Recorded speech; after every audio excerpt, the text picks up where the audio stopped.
Now here we go to the G-Mascus. And G-Mascus is essentially it's G10. And it's made similar to Damascus, where we are printing or imprinting a pattern into the G10, which gives us whatever kind of pattern we want. Very similar to Damascus. This is part of the bolster plate, which I want to show you. We're the only ones doing this bolster plate.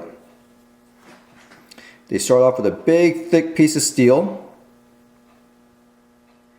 and they machine it, removing all that material out, leaving this, oh here we go, I could just take it right off. There we go, bolster plate. Beautiful piece of work. One solid piece of metal. Look at that machining.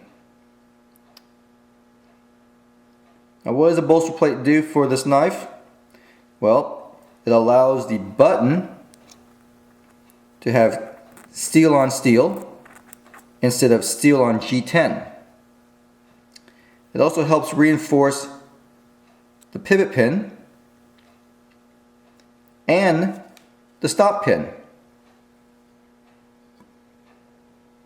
And this bolster plate just snaps in place like so. We use brass threaded inserts because we're not going to be we don't tap into the G10. Look at the quality of the machining.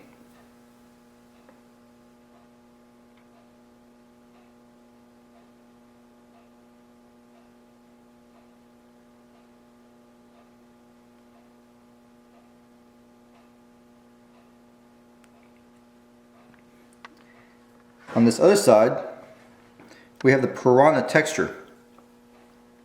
This is what the Hogue calls their piranha texture. We do not put it on the back side because that's where the clip is mounted and it'll tear up your pocket.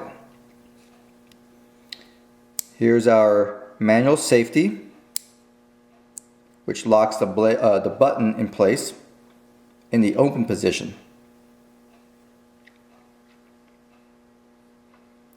Something you need to know about the Hogue knife.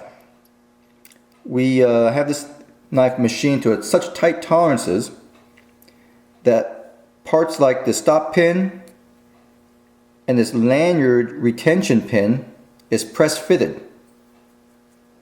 Also, the pivot pin is press fitted into the G10.